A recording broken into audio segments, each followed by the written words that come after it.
اس دنیا میں حضرات انبیاء کرام علیہ الصلوۃ والسلام کے بعد اگر کوئی ذات قدسی موجود ہے تو ان ذوات قدسیہ میں سے حضرات صحابہ کرام رضوان اللہ تعالی علیہم اجمعین کی ہستیاں ہیں۔ انبیاء کرام علیہ الصلوۃ والسلام کے مقام تک تو خیر وہ نہیں پہنچتے، اور اس میں کوئی شک نہیں ہے، یہ بھی ہمارا عقیدہ نہیں ہے کہ صحابہ کرام رضوان اللہ تعالی علیہم اجمعین وہ گناہوں سے اور خطاؤں سے معصوم ہے، نہیں، یہ عقیدہ نہیں ہے۔ وہ خطاؤں سے معصوم تو نہیں ہے، لیکن اس میں کوئی شک نہیں ہے کہ وہ محفوظ تو ضرور ہے، گناہ سے اور خطا سے محفوظ ہے۔ اگر معصوم نہیں ہے، معصوم انبیاء کرام علیہ الصلوۃ والسلام کی ذات ہے، وہ گناہوں سے معصوم ہے، صحابہ کرام رضوان اللہ تعالی علیہم اجمعین وہ محفوظ ہے۔ اس لیے ایمان لانے کے بعد اگر کسی صحابی سے کوئی لغزش ہوئی ہے اور کوئی خطا ہوا ہے تو پہلا مسئلہ تو یہ ہے کہ صحیح سند کے ساتھ اس کا ثبوت وہ ہے ہی نہیں، اور اگر ہے اس قسم کے کچھ واقعات ہے اور کچھ جزیات ہے کہ مؤرخین نے اور مفسرین نے اور قصہ کہانی والے لوگوں نے ان کی نشاندہی کی ہے تو ان کی کوئی حقیقت نہیں ہے۔ حضرت شیخ الاسلام شیخ العربی والعجم مولانا مدنی رحمۃ اللہ علیہ حضرت فرماتے ہیں کہ صحابہ کرام رضوان اللہ تعالی علیہم اجمعین کے ساتھ جتنا ظلم مؤرخین نے کیا ہے اتنا ظلم کسی نے نہیں کیا۔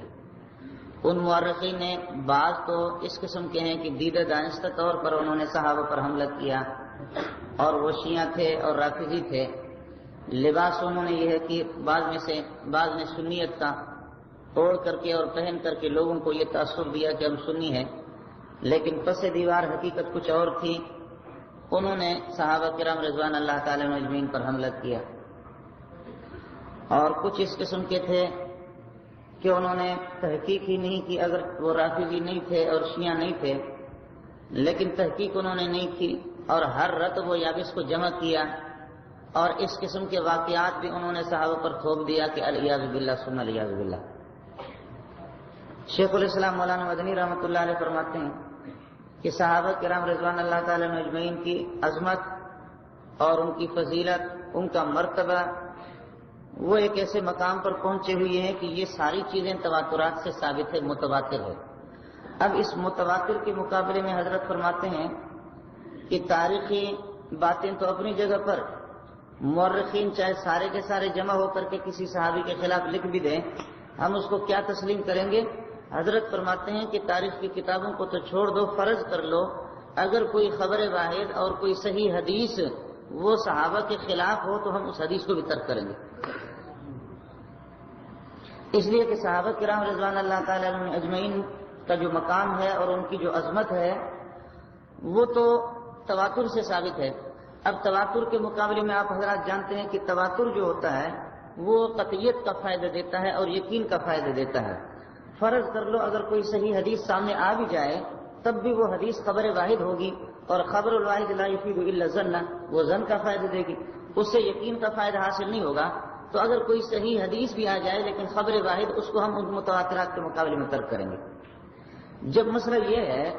کہ اگر فرض کر لو کہ صحیح حدیث بھی آ جاتی ہے اس کو بھی ہم ترک کرتے ہیں، اور اس کے ذریعے سے صحابہ کرام رضوان اللہ تعالی عنہ اجمعین ان پر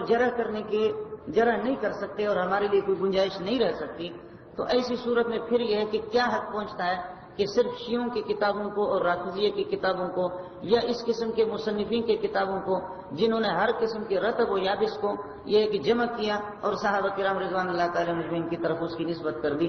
ان واقعات کو، تاریخی واقعات کو، یا اس قسم کی یہ ہے کہ رتب و یابس جمع کرنے والے مصنفین کے اقوال کو لے کر کے ہم کسی صحابی پر اعتراض کریں، نہ نہ نہ، یہ قطعاً شرعاً ہمارے لیے اجازت نہیں ہے۔ باقی ویسے اگر خدا کسی کو عقل سے محروم کر دے اور وہ اپنے طور پر یہ ہے کہ یا دانستہ طور پر وہ اگر اس قسم کی ضد پر اور اناد پر اتر آتا ہے تو خدا ہی اس کے دل کو پھیر دے گا اور اللہ ہی اس کو ہدایت دے گا، ہم کچھ کر بھی نہیں سکتے۔